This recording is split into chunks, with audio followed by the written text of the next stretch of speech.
Assalamualaikum warahmatullahi wabarakatuh. Waalaikumsalam. Alhamdulillahirabbil alamin wa bihi nasta'in ala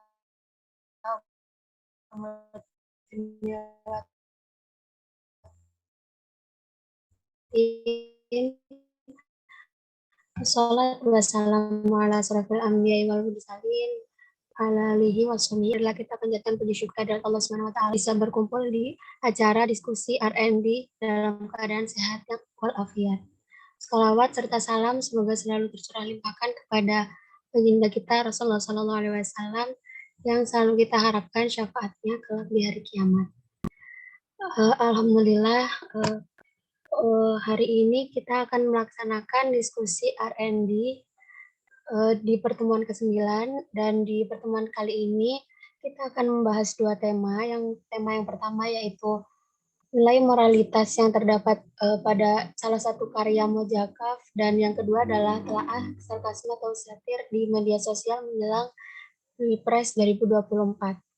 Sebelum kita memulai acara diskusi malam hari ini, mungkin kita bisa memulainya dulu dengan membaca surat Al-Alaq yang akan dibacakan oleh Kak Gifari. Ada Kak Gifari, dipersilakan.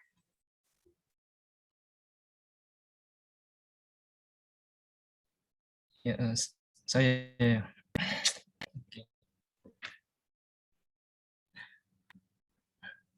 ya izin off cam ya sebelumnya. Bismillahirrahmanirrahim. A'udzu billahi minasy syaithanir rajim. Bismillahirrahmanirrahim.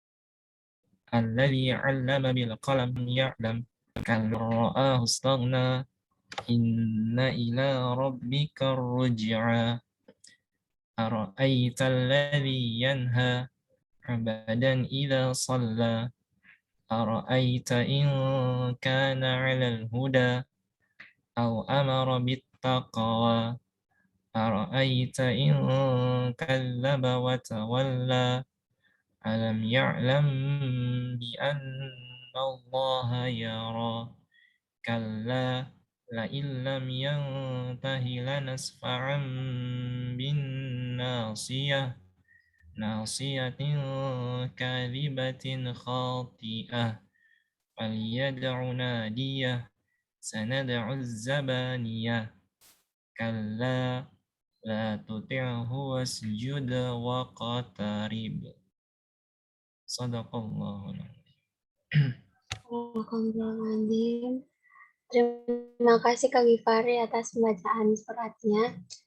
Mungkin langsung saja kita mulai diskusi hari ini. Yang pertama mungkin dengan tema telaah sarkasme atau satir di media sosial menjelang Pilpres 2024 yang akan dipresentasikan oleh Kak Ulfa Ariyanti dan Kak Widya Rahayu selaku Mudabirah Mabna Syarifah Jatim.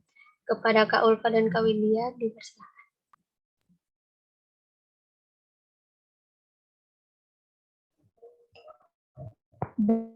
Baik, terima kasih moderator.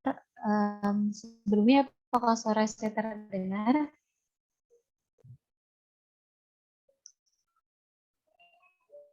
Dengar. Oke, baik. Mungkin sebelumnya saya mohon maaf tidak bisa on-call karena tadi sempat putus-putus suaranya. Baik. Bismillahirrahmanirrahim. Assalamualaikum warahmatullahi wabarakatuh. Selamat malam teman-teman semua. Selamat malam kakak-kakak dan rekan-rekan Mudabiroh di Ma'had Al-Jamiah ini kakak-kakak muda BIR dan juga kakak-kakak muda Biroh. Perkenalkan saya Widya Rahayu dari Ilmu Hukum 2019 dan ada rekan saya Ulfa Irianti dari Hukum Tata Negara 2019 yang mana kami sama-sama merupakan muda Biroh dari Mabna Syarif Pemudain. Di sini akan mempresentasikan sebuah makalah yang berjudul telah. Nah, mungkin sebelumnya sebelum masuk ke pembahasannya kita akan membahas terlebih dahulu kenapa di sini sarkasme ataupun satire itu disandingkan dengan media sosial. Karena media sosial ini rekan-rekan sebagaimana sarana komunikasi yang sering dimanfaatkan masyarakat untuk menyiapkan pendapat dan dukungannya terhadap salah satu tokoh dalam partai politik dalam kampanye yang tidak resmi, yaitu kampanye yang dilakukan oleh masing-masing pendukung kandidat melalui komunikasi dalam media sosial. Jadi di dalam media sosial ini juga dipakai berbagai gaya komunikasi yang dilakukan para pengguna media sosial, baik melalui komentar, kritik, saran, dan gurauan, yang di dalamnya banyak mengandung ujaran yang melanggar kesantunan karena mengandung sarkasme ataupun satire. Nah, selanjutnya bisa mohon digeser slide-nya, moderator.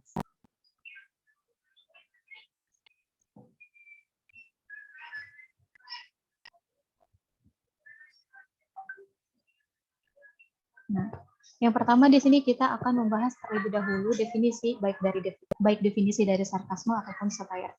Di sini ada definisi dari sarkasme. Nah, dalam Kamus Besar Bahasa Indonesia, sarkasme dimaknai dengan penggunaan kata-kata pedas untuk menyakiti hati orang lain, cemoohan atau ejekan kasar. Sarkasme ini merupakan suatu majas yang berisi kata sindiran dalam suatu penyinggungan. Kalimat yang mengandung makna sarkasme biasanya digunakan pada saat demonstrasi untuk memberikan kritikan atas sesuatu yang dipandang kurang tepat. Sarkasme juga banyak digunakan dalam bahasa pers yang tujuannya untuk menjatuhkan seseorang yang berkedudukan sebagai rivalnya. Jadi sarkasme ini kata-kata yang digunakan yang membedakan dia dengan sarkasme itu kata-katanya lebih kasar. Contohnya di sini ada dasar tikus berdasi, uang rakyat dimakan juga. Nah, itu kan merupakan kata yang lumayan kasar gitu ya untuk menggambarkan koruptor gitu. Baik, bisa digeser ke slide berikutnya.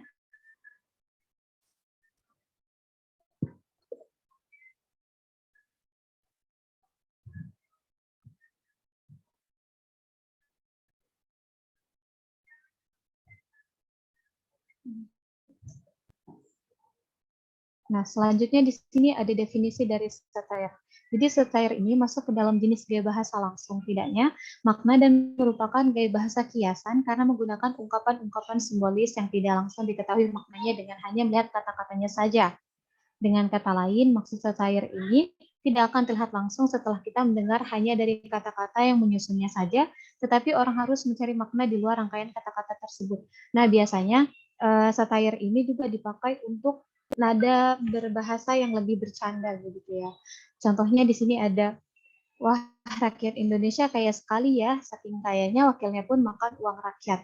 Nah, untuk memahami ini kan kita tidak bisa hanya sekali baca gitu kadang, karena makna yang sebenarnya yang ingin benar-benar diungkapkan itu tersirat gitu. Bisa digeser lagi slide-nya. Nah, kita masuk dalam sarkasme dan satire menuju pemilu 2024.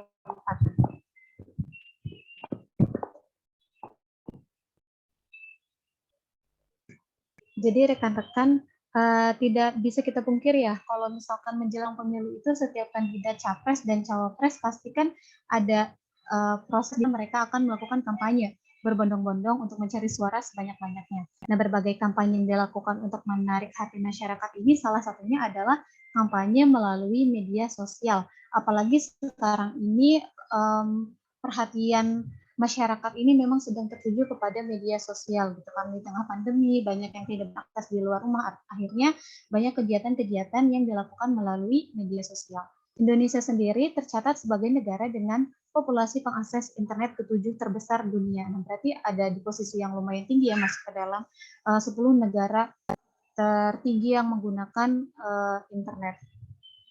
Saat ini penetrasi pengguna internet di Indonesia mencapai 73,7%, atau sekitar 196,7 juta pengguna, naik dari 64,8% dari tahun 2018. Artinya kenaikan itu lumayan signifikan nih, dari 64,8 ke 73,7. Adapun porsi terbesar pengguna internet di Indonesia sendiri terselap dalam bentuk media sosial sebesar 92% dengan intensitas pengguna untuk mendapatkan informasi dan berkomunikasi sebesar 90%. Nah, di sini ada sebuah penelitian yang dilakukan oleh The Strategic Research and Consulting atau yang disingkat dengan TSRC. Ini merupakan seperti perusahaan konsultan gitu ya, milik Cina, yang melakukan pemetaan narasi percakapan di media sosial Twitter pada 29 Agustus hingga 4 September 2021 dengan menggunakan kata kunci pemilu 540 percakapan yang dimunculkan oleh 1.000 akun diantaranya merupakan buzzer. Nah, yang disebut bisa dibilang dia biasanya tidak menggunakan identitas asli dan memiliki banyak followers gitu.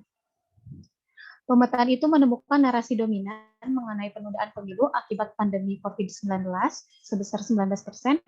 Selanjutnya, percakapan terbanyak kedua adalah mengenai trust issue atau mengenai kesulitan untuk mempercayai sesuatu ya. Di sini konteksnya terhadap pelaksanaan pemilu 2024 sebesar 17%. Kemudian ada narasi yang dominan muncul adalah narasi ketidakpercayaan publik terhadap penyelenggaraan pemilu 2024. Boleh digeser lagi slide-nya. Nah, kemudian juga selain tadi narasi-narasi yang sudah dijelaskan di awal, ada juga narasi ketidakpercayaan terhadap penyelenggaraan pemilu serta ajakan untuk golput, untuk tidak melakukan vote pada saat pemilu. Isu ketiga adalah percakapan tentang perpanjangan masa jabatan presiden sebesar 11%. Nah, percakapan ini dominan muncul beriringan dengan isu penundaan pemilu 2024. Sementara isu-isu krusial yang berhubungan langsung dengan pelanggaran pemilu 2024 justru tidak banyak diperbincangkan warganet. Misalnya, percakapan mengenai daftar pemilih tetap sebesar 6%, pemilih dan pendidikan politik sebesar 6%, masa jabatan penyelenggara 5%, politik uang 4%, dan jadwal pemilu sebesar 3%. Bisa dilanjutkan slide-nya.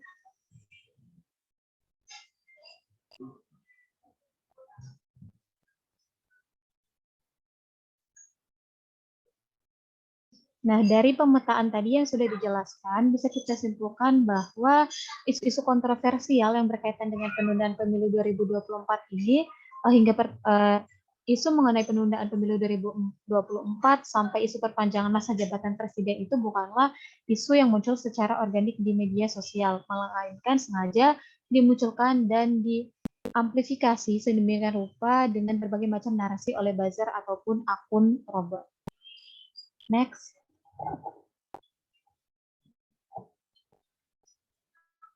Nah, tadi sudah dijelaskan mengenai sarkasme dan satire. Di sini ada contoh dari sarkasme dan satire yang berbau mengenai pemilu 2024 ya. Di sini kalau misalnya kita lihat yang sarkasme, dia menggunakan kata-kata yang to the point, tidak menggunakan kata-kata yang tersirat. Kalau misalkan yang satire di sini dia menggunakan kata-kata yang tersirat. Sebenarnya maksud dari apa yang mau disampaikan itu tidak seperti yang terlihatkan di teks gitu kan, karena kalau misalnya dibilang hore KPK mau menjaga pemilu 2024 kan kenyataannya tidak gitu, karena memang KPK ini bukan lembaga negara yang bukan mengawasi pemilu itu sendiri.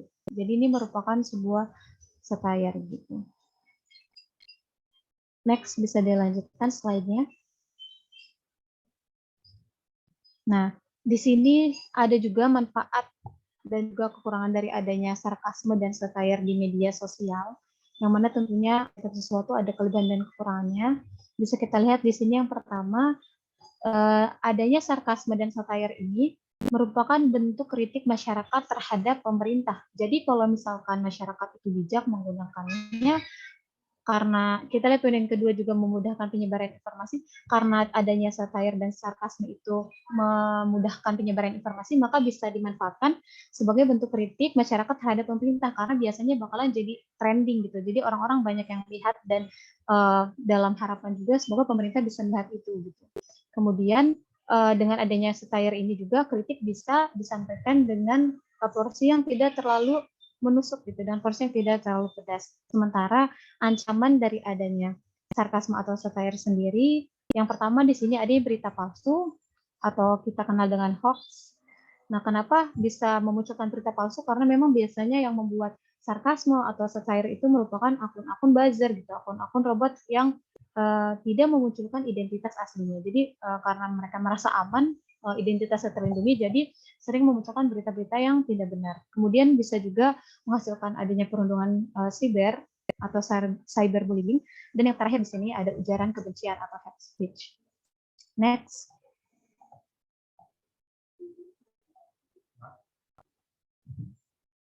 Nah, pembahasan selanjutnya mengenai sudut pandang hukum akan dipandu oleh rekan saya. Kepada Kak Ulfa Irianti, dipersilakan. Baik, terima kasih. Selanjutnya akan dibahas mengenai tentang sudut pandang hukum terkait sarkasme dan satire ini. Nah, mungkin setelah apa yang dijelaskan oleh Kak Widya tadi mengenai pengertian maupun bukti-bukti yang ada terkait sarkasme maupun satire, maka pasti akan muncul pertanyaan bagaimana sih apa sih hukuman nih bagi para pelaku sarkasme atau satire ini? Apa ada nggak sih hukumannya gitu? Nah, untuk para pelaku sarkasme maupun satire ini di media sosial dapat dikenai hukuman, tetapi apabila itu ditujukan kepada pemerintah maupun individu, yang mana pelaku penghinaan itu dapat dijerat dengan Undang-Undang Nomor 11 Tahun 2008 tentang informasi dan transaksi elektronik dan juga dikenai Undang-Undang Hukum Pidana. Selain itu, UU ITE ini juga dalam KUHP juga diatur mengenai berbagai tindak pidana penghinaan terhadap pemerintah yang juga dikenai dengan ancaman pidana. Mungkin slide selanjutnya, Kak.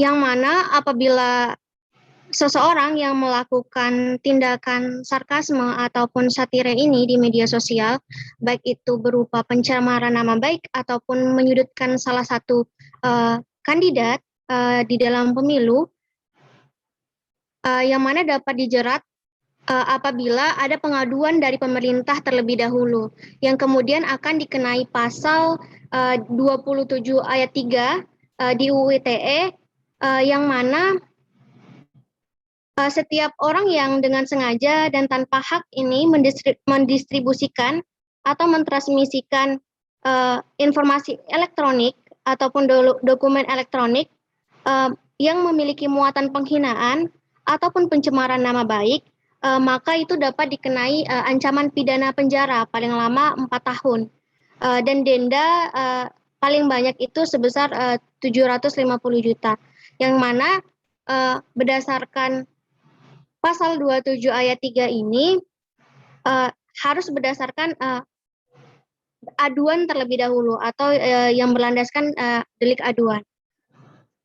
Yang mana ketika adanya suatu sarkasme di media sosial yang dilakukan oleh seseorang, maka tidak dapat dikenai ancaman apabila tidak diadukan. Tetapi kalau diadukan oleh seseorang yang merasa dirugikan, maka orang yang melakukan sarkasme itu dapat dikenai ancaman pidana sesuai pasal 27 ayat 3 ini. Kemudian di dalam pasal 207 KUHP, yang mana jika kata-kata kasar tersebut dilakukan dengan tujuan untuk menghina pemerintah, maka pelaku tersebut diancam pidana yang diatur dalam pasal 207 KUHP, bahwasanya barang siapa yang dengan sengaja di muka hukum dengan lisan atau tulisan yang menghina kekuasaan yang ada di negara Indonesia atau sesuatu majelis umum yang ada di sana, maka akan dihukum penjara, yang mana selama yang paling lama itu 1 tahun 6 bulan dan dikenai denda sebanyak-banyaknya sebesar Rp4.500. Kemudian di dalam Pasal 3 Peraturan Mahkamah Agung Republik Indonesia Nomor 2 Tahun 2012 tentang penyesuaian batasan tindak pidana ringan dan jumlah denda dalam KUHP, bahwasanya tiap jumlah maksimum hukuman denda yang diancamkan dalam KUHP kecuali di pasal 303 ayat 1 dan ayat 2 dapat dilipat gandakan menjadi 1000 kali. Kemudian slide selanjutnya, Kak. Kemudian untuk pelaku sarkasme ini biasanya juga akan dikenai pasal 208 KUHP, yang mana jika penghinaan tersebut tuh dilakukan dengan cara mempertontonkan atau menempelkan tulisan atau gambar yang isinya penghinaan terhadap pemerintah. Nanti pelakunya ini biasanya akan dikenai ancaman pidana yang sesuai dengan pasal 208 ayat 1 ini. Bahwasanya barang siapa yang menyiapkan atau mempertontonkan atau menempelkan tulisan atau gambar yang isinya penghinaan bagi sesuatu kekuasaan yang ada di negara Indonesia atau bagi sesuatu majelis umum yang ada di sana dengan niat supaya ingin menghina, itu diketahui kemudian oleh rakyat banyak atau masyarakat banyak, maka itu akan dikenai hukuman penjara nih paling lama 4 bulan atau denda sebanyak-banyaknya sebesar Rp4.500. Nah, kemudian untuk buzzer sendiri itu akan dikenai hukuman apa enggak sih? Nah, untuk buzzer mungkin bisa selanjutnya, Kak.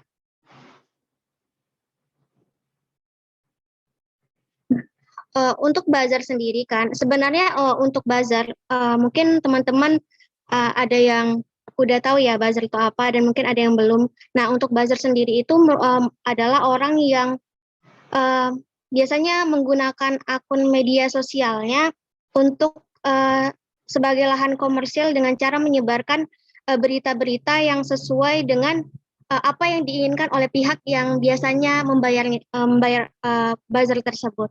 Nah, untuk buzzer ini biasanya tidak dikenai dengan hukuman pidana, akan tetapi dia bisa dikenai hukuman pidana apabila informasi-informasi yang dia sebarkan tersebut itu mengandung berita hoaks atau palsu. Yang mana apabila informasi yang dikatakan hoaks ini biasanya ada 3 muatan. Yang pertama itu apabila informasi itu dibuat untuk kepentingan tertentu, kemudian informasi tersebut disebarluaskan dengan tujuan dan maksud tertentu, kemudian berita tersebut dimuat oleh media yang tidak berkompeten, kemudian bersumber dari wartawan yang tidak memiliki kompetensi di bidang itu. Nah, kemudian penyebarannya tidak dimaksudkan untuk mencapai sesuatu, tetapi memang untuk mempropagandakan isu-isu tertentu. Kemudian apabila orang yang melakukan, bukan hanya buzzer, tapi masyarakat umum yang melakukan informasi hoax atau kabar palsu ini biasanya akan dikenai pasal 14 dan pasal 15 di Undang-Undang Nomor 1 Tahun 1946 tentang Peraturan Hukum Pidana. Biasanya akan dikenakan sanksi 2 tahun ataupun 3 tahun bahkan 10 tahun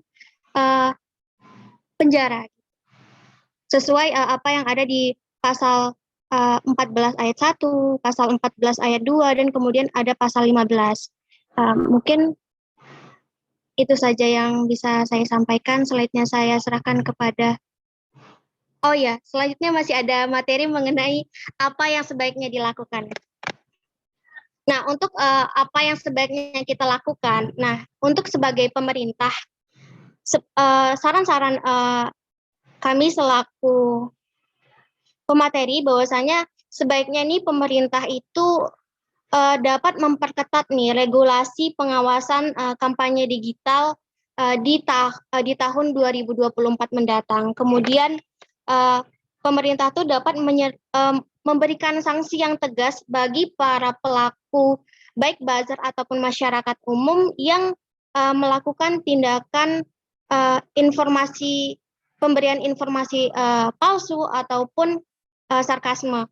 Kemudian pemerintah itu dapat melakukan upaya kolaborasi bersama dengan platform media sosial untuk melakukan pengawasan terhadap pemilu di tahun 2024 ini. Dan juga pemerintah tidak lupa harus menyediakan ruang bagi masyarakat di media sosial untuk berpartisipasi mengungkapkan saran maupun kritiknya dengan bahasa yang santun. Nah, untuk sebagai masyarakat yang kita lakukan itu yang pertama adalah kita harus kampanye memperhatikan peraturan yang berlaku, yang mana ketika kita ingin menyuarakan suara kita, janganlah lupa untuk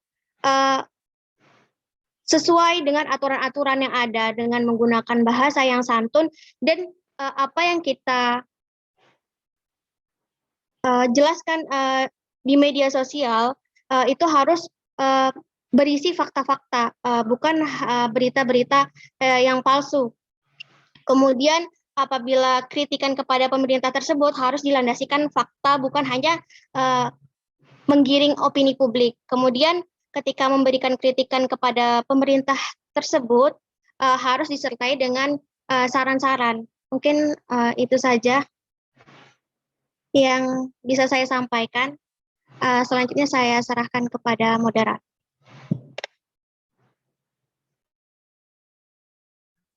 Terima kasih banyak Kak Ulfa dan Kak Widya atas pemaparan materinya.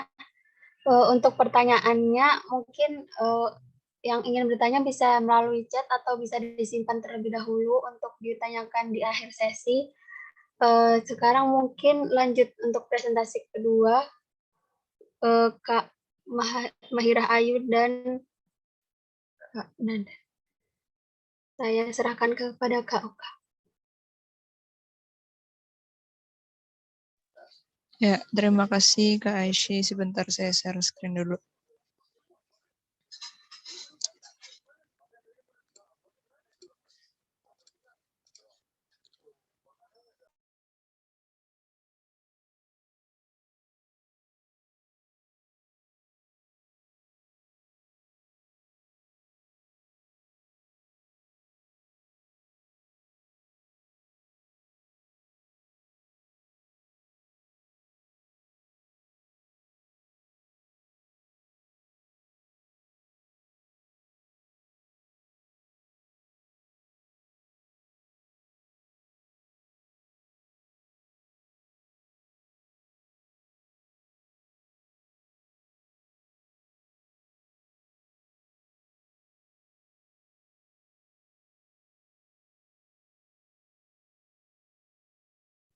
Bagaimana Kak Uka, apa masih ada kendala ya?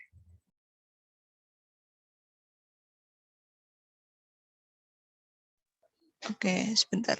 Lagi loading.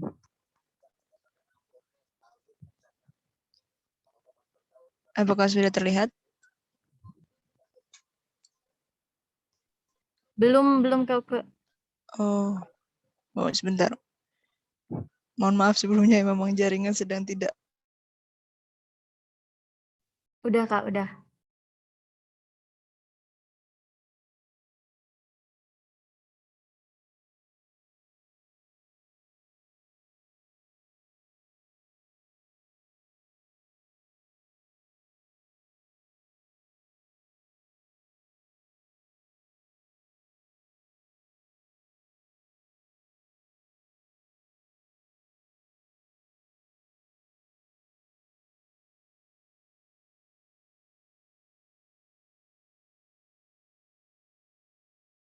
Kondusif dengan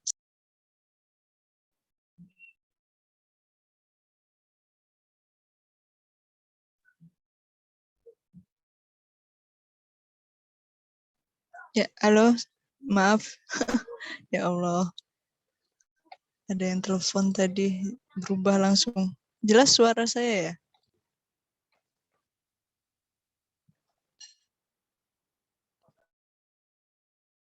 Jelas.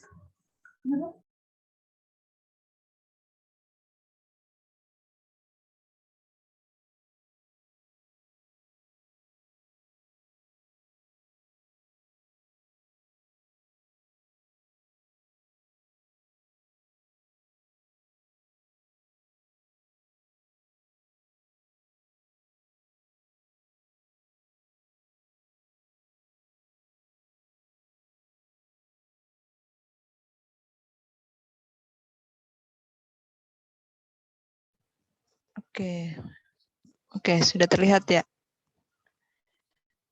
Sudah. Oke. Mohon maaf atas kendala yang terjadi. Sedang tidak kondusif. Oke. Saya mulai. Bismillahirrahmanirrahim. Assalamualaikum warahmatullahi wabarakatuh.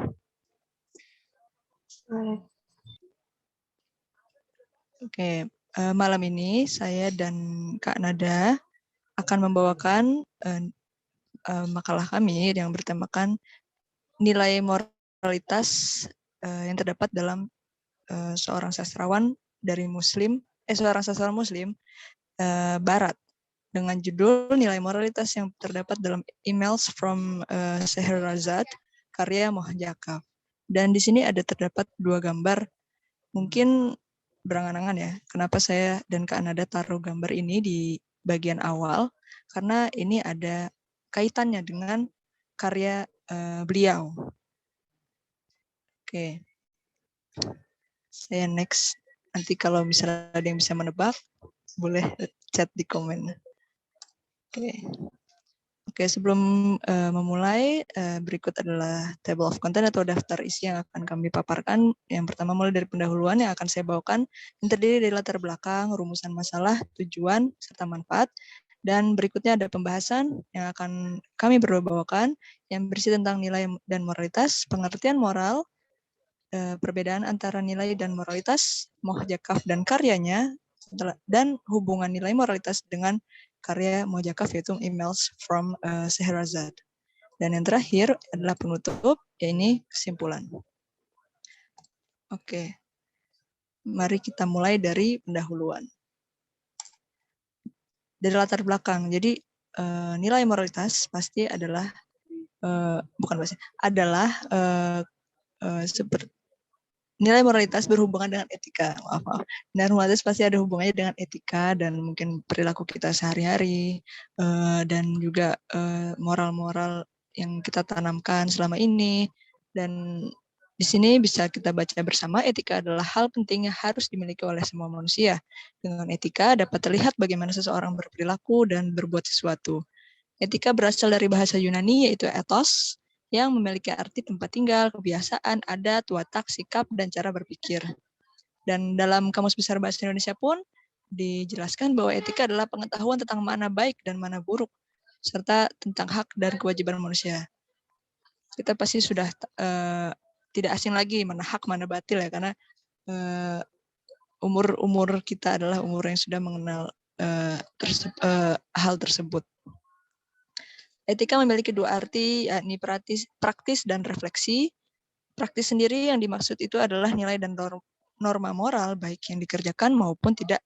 Tetapi itu seharusnya dikerjakan. Jadi dia nggak ngerjain, tapi sebenarnya harus dikerjain.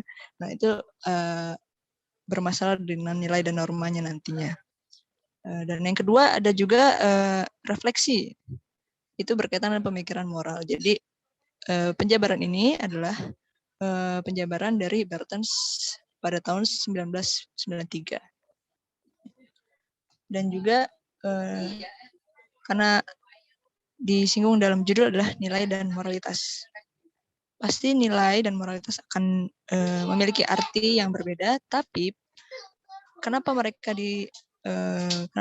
disandingkan bersama? Nah, nanti akan dijawab di bagian pembahasan oleh Kak Nada. Oke, next. Nah, ini rumusan masalah yang akan kami jabarkan di pembahasan. Nah, apa aja sih? Yang pertama, apakah pengertian dari nilai dan moralitas itu sendiri ya? Lalu siapa sih Mohjakaf itu? Terus karyanya tuh apa aja?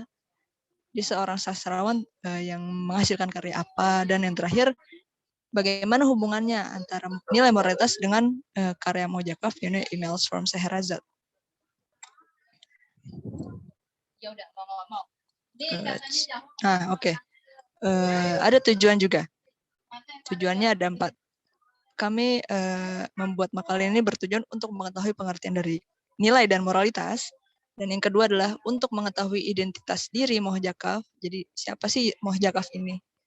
Seperti yang sudah dirumuskan pada rumusan masalah.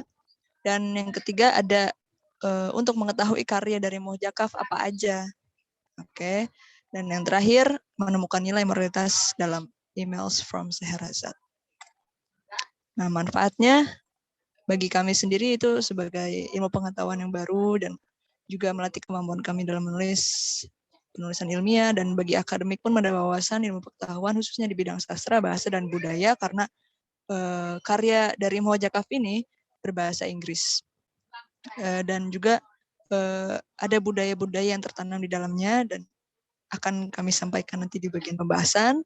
Dan yang ketiga juga manfaat, yakni memberikan sumbangan positif terhadap nilai moralitas dari seseorang sastrawan Muslim Barat. Dan terakhir menjadi referensi untuk mengembangkan karya tulis penulis lainnya. Oke, next pembahasan yang akan dilanjutkan oleh Kak Nada, dan waktu tempatnya dipersilakan, Kak. Terima kasih. Sebelumnya, apakah suara saya terdengar jelas? Jelas, Kak. Oke, terima kasih. Sebelumnya saya minta maaf kalau misalnya ada suara kebisingan sedikit ya, karena di rumah lagi ada kumpul ramai saudara, jadi mohon dimaklumi ya teman-teman semua. Baik, saya mulai saja untuk pembahasannya. Sebelum kita membahas tentang apa itu nilai dan apa itu moralitas. Nah, di awal kita sudah memaparkan ataupun memperlihatkan bahwa ada sebuah foto yang memiliki makna yang sangat dalam. Jadi begini teman-teman, hidup di suatu negara yang ideologi dan gaya hidup mayoritas masyarakatnya jauh berseberangan dengan apa yang seorang yakini itu bukanlah hal yang mudah. Dan akan lebih tidak mudah lagi jika pemerintah dan penentu kebijakan negara tersebut kurang sensitif dengan kebutuhan khusus dirinya sebagai bagian dari kelompok yang minoritas, seperti itu. Nah, jadi berkaitan dengan judul yang kita ambil dan tokoh yang kita ambil, yaitu Mojakaf. Beliau ini, nanti saya akan jelaskan siapa beliau ya. Yang jelas, ini ada kaitannya dengan apa yang beliau rasakan, pengalaman beliau sendiri, beliau tumpahkan atau beliau curahkan ke dalam karya-karyanya gitu. Jadi kita akan mengkaji ataupun menganalisa ada nilai ataupun moralitas apa sih yang terdapat di dalam karya beliau, seperti itu. Nah, jadi beliau ini sudah merasakan, beliau adalah mungkin nanti ya untuk penjelasan tentang beliaunya, yang saya ingin jelaskan tentang nilai dan moral. Jadi sebenarnya nilai dan moralitas itu merupakan kedua hal yang berbeda namun sangat berkaitan. Nilai menurut Frankel itu mendefinisikan nilai sebagai an idea, a concept about what someone thinks is important in life. Jadi pengertian ini beliau mengemukakan bahwasanya nilai itu adalah suatu gagasan ataupun konsep tentang segala sesuatu yang diyakini seseorang yang penting dalam kehidupan, ya. Kemudian moral itu berasal dari bahasa Latin yaitu mos dan jamaknya adalah mor, yang memiliki pengertian kebiasaan, adat, ataupun dalam Kamus Besar Bahasa Indonesia kata mores masih dipakai dalam artian yang sama. Secara etimologi, kata etika sama dengan etimologi dengan kata moral. Jadi,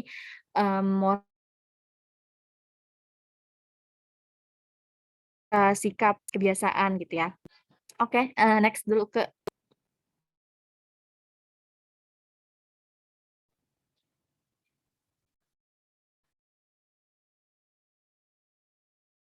baik. Untuk perbedaan antara nilai dan moralitas itu sendiri, nilai itu merupakan di dalamnya itu memuat elemen-elemen yang membawa ide-ide seseorang mengenai hal-hal yang benar, baik, ataupun yang kemudian moral itu dapat diartikan tindakan ataupun kelakuan yang dilakukan seseorang pada saat berdasarkan pengalaman, tafsiran, suara hati, serta nasihat dan lain-lain. Saya jelaskan sebelumnya bahwasanya memang di dalam karya beliau ini nantinya banyak sekali nilai-nilai moralitas dan sebenarnya apa aja sih maksudnya nilai moralitasnya itu yang seperti apa gitu yang terdapat di dalam sastra ini ya. Oke, lanjut tuh Kak.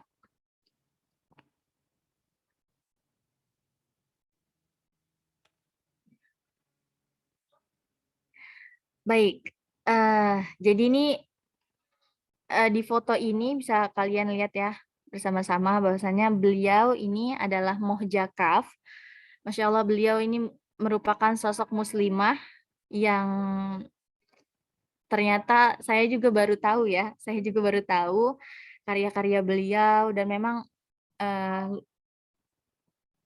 saya merasa sangat menyesal ketika baru mengetahuinya, oh ternyata baru tahu ini gitu. Beliau ini luar biasa, beliau ini lahir di Damaskus ya, Suriah. Nama lengkap beliau adalah Mohja Kaf. Beliau merupakan seorang penyair dan penulis Arab Amerika.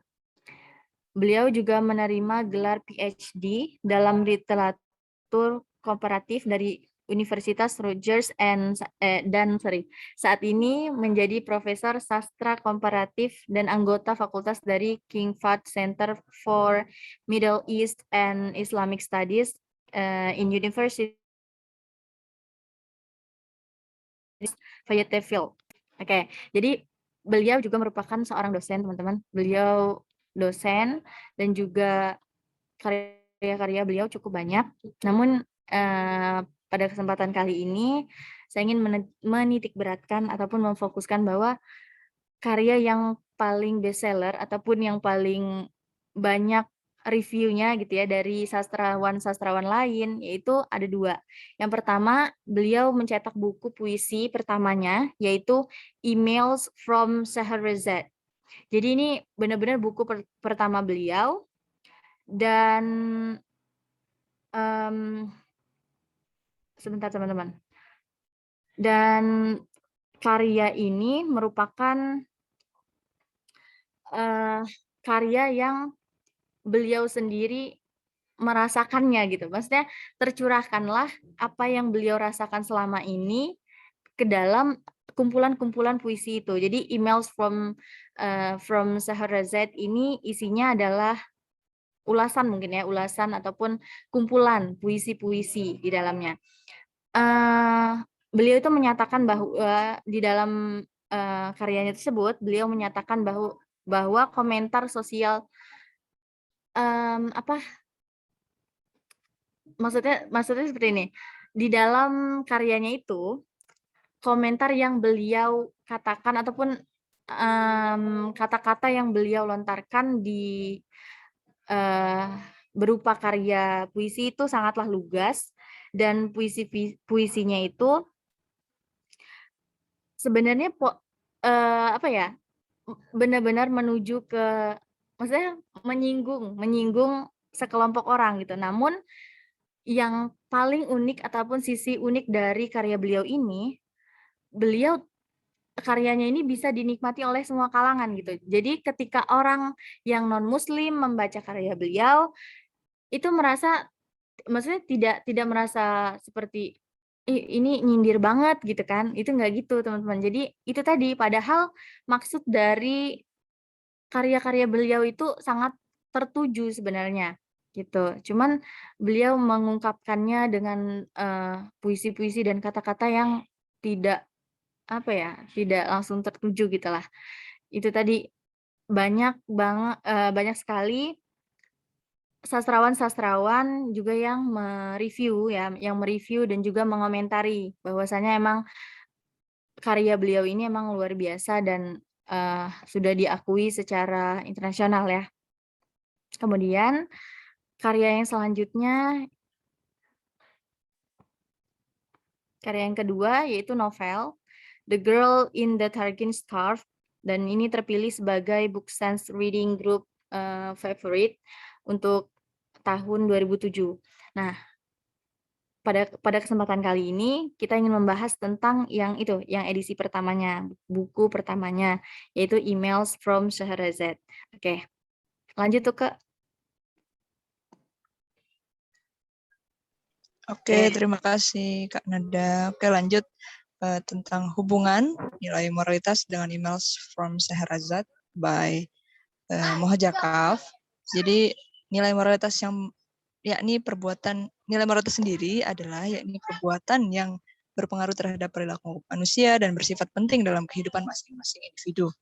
Dalam karya berupa kumpulan puisi ini yang diciptakan oleh Mohajakaf, Emails from Scheherazade, maaf ada typo di situ, ia memperlihatkan nilai moralitas yang ia sendiri alami. Jadi yang seperti sudah Kanada paparkan sebelumnya, benar memang Emails from Scheherazade ini pure dari experience yang dirasakan oleh Mohajakaf ini. Jadi seolah-olah ini puisi tapi curhatan juga ya. Memang kebanyakan puisi pasti begitu ya. Apa yang penulis alami ia tuturkan melewati puisi. Dan juga isi-isi puisinya itu based on true story yang mana Mohajakaf alami seperti sedang memang didiskriminasi. Jadi Emails from Scheherazade ini dibanding-bandingkan nih.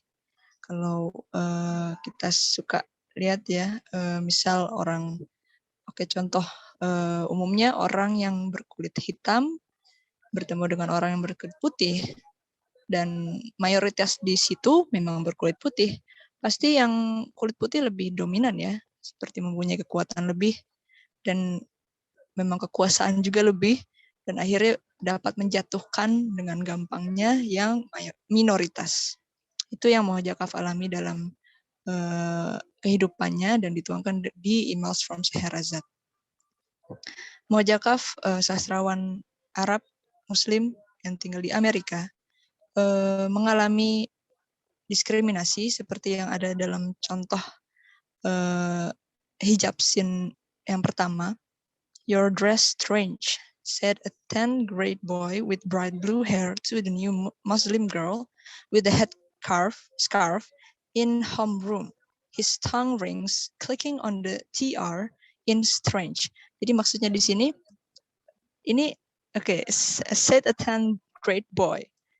10th grade, ibarat kita di sini kelas 1 SMA, laki-laki, bright blue hair, warna rambutnya biru terang. Dia membicarakan Mohajakaf, cara dia berpakaian, "Your dress strange." Nah, dress di sini yaitu hijabnya ya, makanya dibilang hijab sinwan. Hijabnya, dan mungkin dia menutupi badannya dengan baju panjang, dan berbedalah kayak orang Amerika pada umumnya.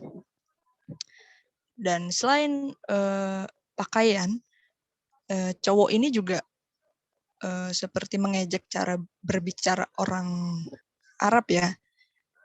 Ini strange. Nah, saya peragakan jadi kayak strange. Nah, agak dimedokin bagian TR-nya karena memang kita kan suka baca juga Al-Quran, orang-orang Arab juga kalau ngomong tuh memang ada lafal-lafal yang berbeda dengan bahasa Inggris pada umumnya. Nah, jadi ada dua yang dibanding-bandingkan oleh si cowok ini. Padahal dia masih 10th grade boy ya. Dia bright blue hair pula, tapi dia karena dia memiliki kekuasaan, walau sama-sama kulit putih ya, tapi karena dia agamanya Islam, dia Muslim woman, dan mayoritas di sana adalah Kristen Katolik. Jadi ya dia berbuat seperti ini. Nah, di sini Mohajakaf tetap tetap mengeluarkan perilaku yang baik, nilai moralitas yang ia tunjukkan tidak melewati batas. Dia tetap berperilaku baik, dia tetap mengikuti aturan-aturan dalam agama Islam. Dia tidak tidak dapat terobohkan gitu. Karena banyaknya cemoohan dari orang-orang Amerika, jadi tetap kuat. Nilai moralitas dia nggak gampang jatuh. Dan akhirnya dituangkan dalam puisi ini untuk bisa menjadi mungkin inspirasi bagi orang-orang yang juga mengalami diskriminasi seperti dia, diaspora seperti ini pasti juga kita sering lihat atau mungkin kita juga alami ya. Kita merasa berbeda dari yang lain atau seseorang juga mencemooh kita karena kita berbeda dan lain-lainnya seperti itu. Mohon maaf, izin bertanya, suara saya masih jelas kan ya? HP-nya overheating soalnya. Masih Masih ke. kok, Kak. Oke, makasih. Oke, nah ada juga nih contohnya. Saya nggak masukin di sini, tapi ada di PDF yang udah dikirim. Jadi ada juga puisi 1 bait 8 baris ini. Saya bacakan. My body is not your battleground. My hair is neither sacred nor cheap, neither the cause of your disarray, nor the path to your liberation. My hair will not bring progress and clean water. If it flies unbraided in the breeze, it will not save us from our attackers. If it is wrapped and sealed from the sun. Jadi ini kalau misalnya kita lihat satu-satu ya, dia ngomongin hair, dia ngomongin wrapped and sealed from the sun. Ini hijab ya. Jadi dia berbicara tentang hijabnya, di mana saya tuh jangan jadi cemooh juga gitu. Nah, di puisi ini dia juga akhirnya agak meluapkan ya. Tadi saya bilang curhatan. Jadi puisi-puisi isinya curhatan, tetapi masih dengan batas wajar, tidak melewati nilai moralitas. Jadi dia halus dan dia tetap berperilaku baik terhadap yang lainnya juga. Tapi dia juga mau beropini terhadap experience yang dia alami gitu. Jadi jangan seenaknya aja gitu, maksudnya ini saya berpakaian seperti ini juga memang ada tujuannya dan bukan maksud saya mau menyembunyikan rambut saya karena memang bagus atau apa. Kan tadi my hair is nor cheap, my hair is neither sacred nor cheap. Next, kita sudah ke sesi penutup. Oke, kesimpulan. Nilai dan moralitas saling mendukung satu sama lain. Dalam karya puisi yang Mo'ljah buat, itu mengisahkan tentang dirinya. Seorang wanita Arab Muslim yang tinggal di negeri orang lain dan mengalami diskriminasi karena perbedaan kultur dengan negara yang ia tempati. Email from Scheherazade adalah buku berisi kumpulan puisi yang Kaf buat. Dan di sini juga ingin mendambakan puisi yang ia buat ini, tadi yang sudah dikatakan Kanada, menjadi booming. Dan tidak hanya Mo'ljah saja yang mengalami, banyak juga sastrawan Muslim Arab yang tinggal di negeri Barat yang mengalami hal yang serupa dengan Mo'ljah. Ada beberapa, saya lupa namanya, 3 cowok kalau nggak salah, udah bapak-bapak, pernah juga ada seminar dan saya mengamatinya. Ya, begitu ternyata diskriminasi yang ditonjolkan oleh orang-orang yang berkuasa, dan cara para sastrawan Arab Muslim ini tidak melewati moralitas dan masih dalam bisa dibilang berperilakunya pun masih baik walaupun dicemooh. Dan mungkin alhamdulillah karena kita diberkahi dengan ilmu dari Al-Quran dan dari para filsuf dan ahli-ahli zaman dulu saat zaman Nabi. Jadi kita bisa belajar bagaimana caranya menerima dan juga tetap berperilaku baik terhadap sesama. Oke, next paragraf dibawakan oleh Kanada. Iya, benar sekali yang Uke bilang tadi ya. Kemudian dibalik diskriminasi yang ia alami, jadi nilai moralitas yang tampak dalam dirinya itu menunjukkan bahwa ia tetap bersikap sesuai nilai dan norma yang berlaku bagi manusia.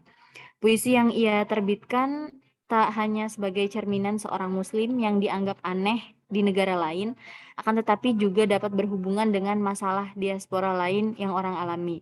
Jadi beliau ini memang sangat berani sih. Jadi karya-karyanya sehingga sastrawan-sastrawan lain pun sangat mengakui bahwa karya beliau ini sangat bagus dan memang bisa diterima di kalangan manapun gitu. Seperti yang saya bilang sebelumnya, baik non-muslim maupun muslim sendiri itu bisa menerima karya ini, seperti itu.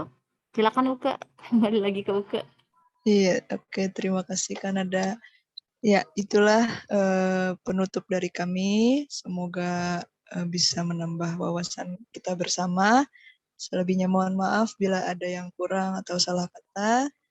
Wabillahi taufiq wal hidayah. Wassalamualaikum warahmatullahi wabarakatuh. Waalaikumsalam warahmatullahi Waalaikumsalam wabarakatuh. warahmatullahi wabarakatuh. Makasih banyak Kak Uke, Kanada atas pemaparan materinya. Buat teman-teman,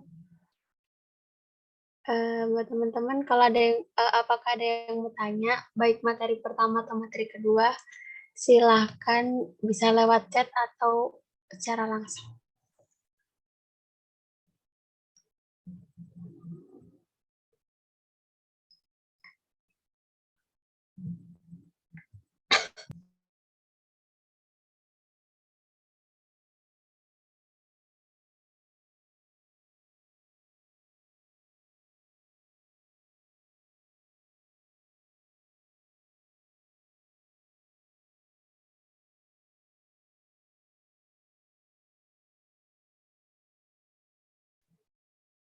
Kakak-kakak ada yang mau menanggapi, bertanya, terus atau kritik, boleh disampaikan.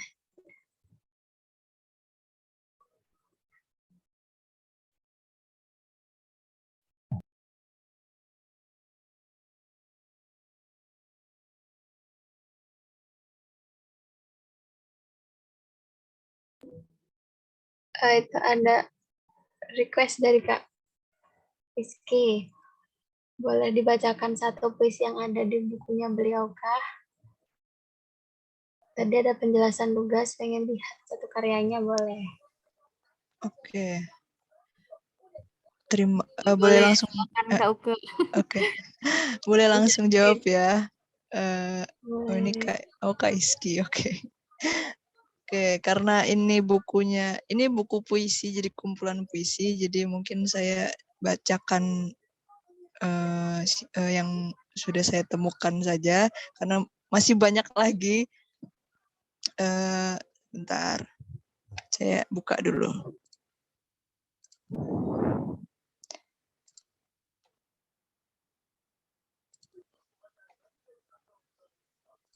Kalau misalnya bisa di-share screen, nggak apa-apa ke di-share screen coba. Oke. Sayangnya di mana? Di itu kan? Iya. Ya. Oke. Sebentar, udah sempat ke close tapi sebentar dulu. Mohon tunggu sebentar untuk jawabannya. Mungkin boleh di next dulu. Saya buka dulu soalnya. Baik, buat teman-teman yang lain, ada yang punya pertanyaan atau kritik atau sanggahan atau masukan buat pemateri 1 atau pemateri 2?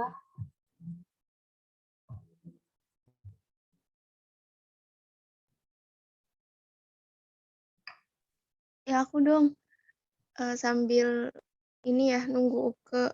Sebenarnya pertanyaannya sama sih ke Uke juga.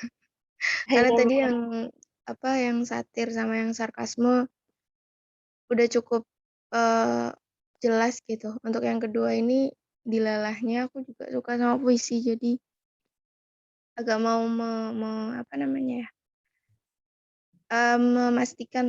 memastikan sih. Ini maksudnya paham aku bener atau enggak, sepahamku bener atau enggak. Jadi Uke sama Nada itu, boleh nggak sih moderator? Nanti. Boleh Kak, boleh. Oke. Ini yang dibahas sama Uke sama Nada itu satu buku karya antologi secara utuh, artinya yang diulas itu tentang sisi nilai dan moralnya dari satu buku secara utuh, atau hanya menukil satu karya yang ada dalam hanya menukil salah satu karya dari sekian banyak kumpulan puisi di antologinya beliau, atau gimana ya? Jadi kalau yang aku tangkap penjelasannya lebih ke kiprahnya penulis, kemudian karya yang dihasilkan oleh penulis, dan penjelasan dari karyanya nggak sebegitu mendominasi gitu tadi. Jadi aku masih agak ngebayang, artinya ini yang dijelaskan itu antologi secara keseluruhan atau hanya salah satu karya dari sekian banyak puisi yang ditulis beliau dalam antologi tersebut gitu.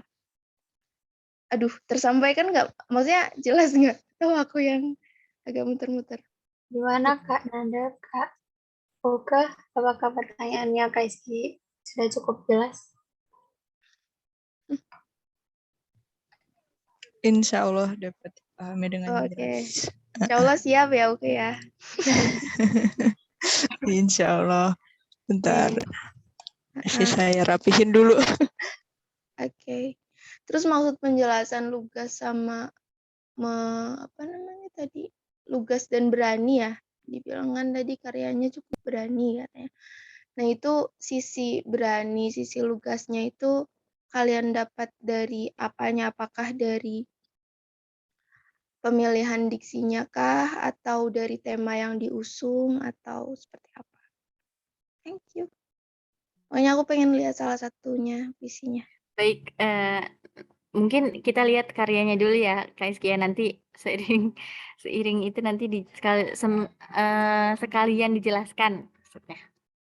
Bentar ya Kak Iski, tunggu sebentar. Oke. Buat teman-teman yang lain, kalau misalnya ada yang mau ditanyakan, silahkan ya sambil menunggu dari Kak Uka.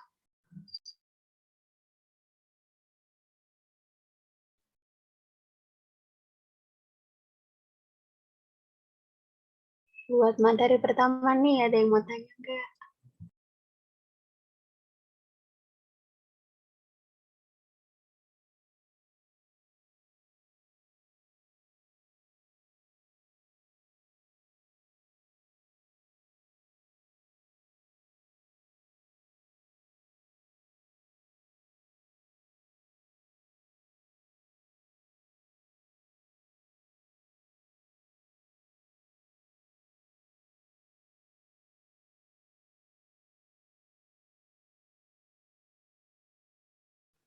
Oke, sebelum saya tampilin, mau ngejawab sedikit. Tadi yang secuil, kita apakah menganalisa secuil atau full?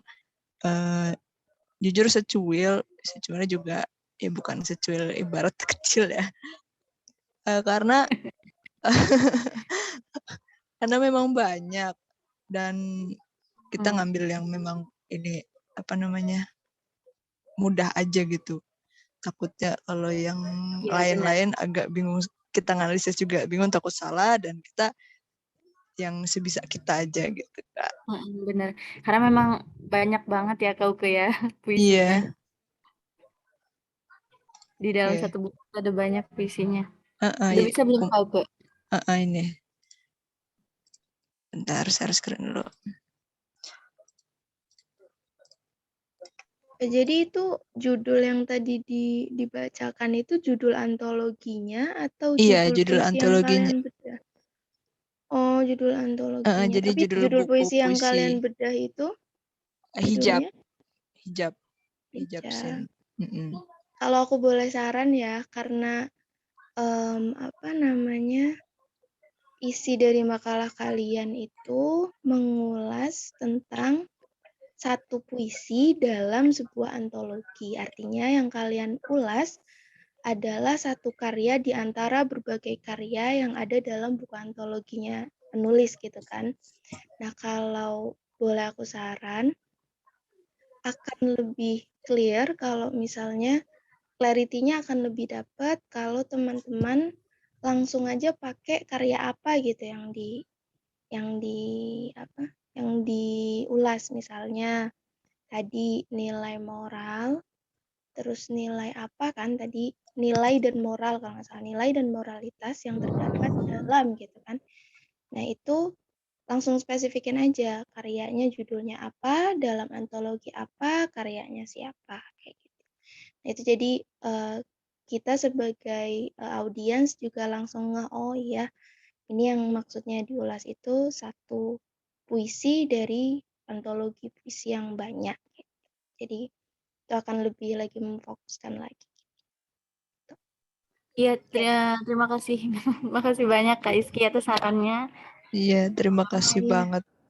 Iya, karena memang kita awalnya emang sempat bingung ya kok ya, karena karya beliau ini dalam satu karya aja gitu, dalam satu buku antologi itu emang banyak gitu. Jadi fokus kita memang agak tercampur ya dalam Iya, menganalisisnya seperti itu. Terima kasih Kak Iski atas saran dan Mm-mm. masukannya. iya, Sama-sama. Soalnya kalau bedah buku itu kan berarti ikutnya bedah buku antologi ya. Itu biasanya tema besar yang dibedah gitu, yang diusung. Terus nanti kalian ngejelasin beberapa puisi yang ada di dalamnya. Nah, kalau tadi kan yang aku dengar itu kayak kalian fokus ke satu puisi dan itu lebih ke muslimnya, kemudian minoritasnya, diskriminasinya kayak gitu. Nah, itu akan lebih memudahkan pembaca untuk ngeh gitu kalau kalian ternyata bawain satu karya. Aja. Oke, terima kasih. siap. Terima kasih banyak Kak Iski atas sarannya. Oke, lanjut mau jawab.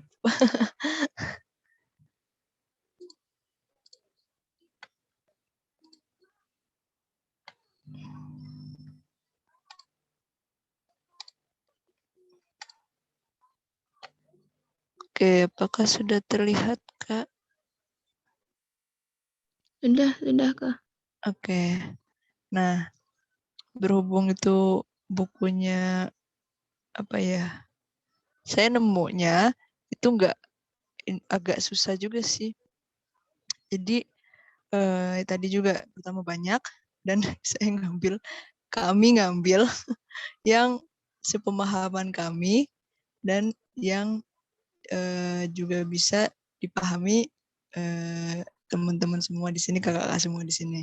Nah, tadi yang jadi kita ngambil tuh The Hijab Girl. Di sini ada scene 1, 2, 3.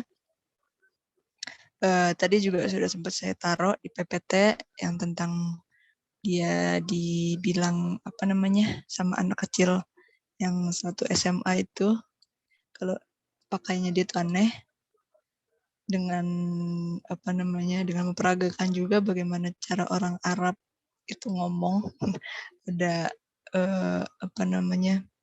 lafal yang dimedokkan. Dan terus ada juga yang scene 2-nya, you people have such restrictive dress for women, she said, hobbling away in 3-inch heels and pantyhose to finish out another pink-colored temple day. Nah ini juga, tadi kan cowok, nah ini cewek nih. Kasian dicemooh mulu karena pakaian restrictive dress for women. Dan sedangkan dia cuma pakai, ya seperti yang sudah dijabarkan, pakaiannya berbeda, berbanding terbalik sekali ya antara American sama Muslim woman. Terus next lagi ada juga di hijab scene ketiga, dia mau registrasi, would you like to join the PTA? Nah dia agak ini nih, di sini dia tidak terlalu, dia bimbang. Dia bilang I would, mungkin tidak terdengar. Nah, dia bilang she wasn't seeing me. Terus ditanya lagi, would you like to join the PTA? Terus diulang lagi, I would. And then ada orang yang American mother. Saya keinget Karen. American mother next to me struck and shook her head. I sent up flares, beat on drums, wave navy flags, tried smoke signals, American Sign Language, Morse code, Western Union, telex, fax, ini saya kurang tahu LT, hura ini apa. Tried hailing her for me on another frequency. Damn it, Jim, I'm a Muslim woman, not Klingon.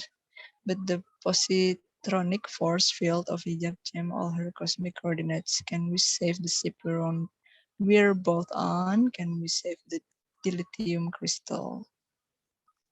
Ya, di sini juga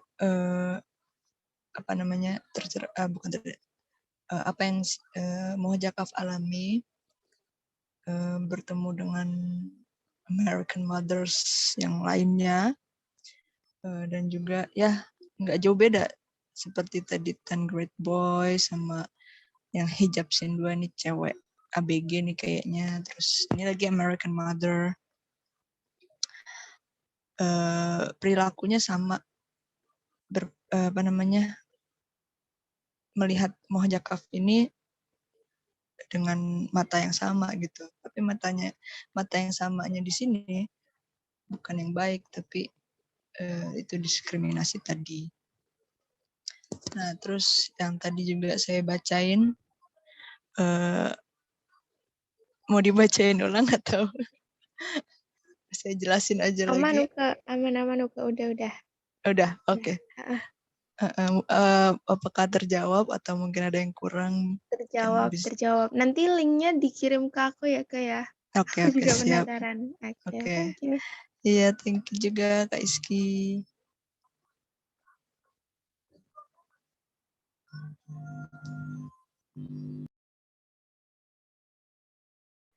Baik, terima kasih Kak Puka atas jawabannya.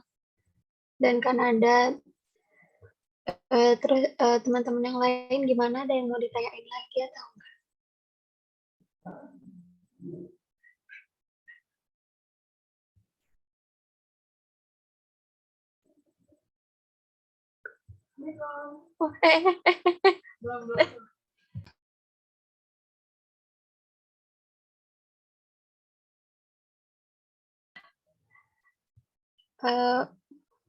Mungkin karena udah jam segini juga dan nggak ada yang mau menanggapi lagi, mungkin kita akhiri diskusi malam hari ini.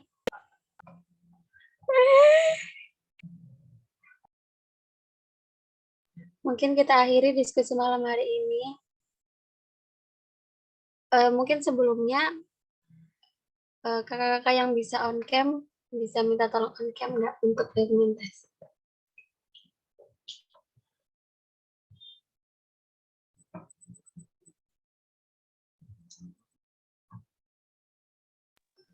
Foto profil saya aja mewakili. HP-nya overheat nanti nge-lag. Ada yang mau on cam lagi?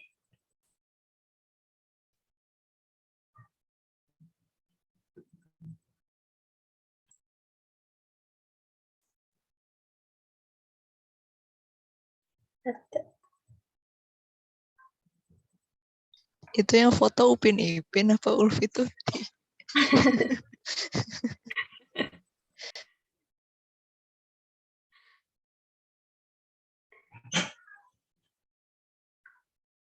Satu, dua, tiga.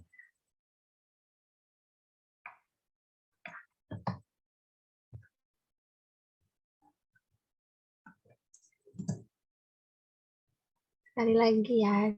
1, 2, 3.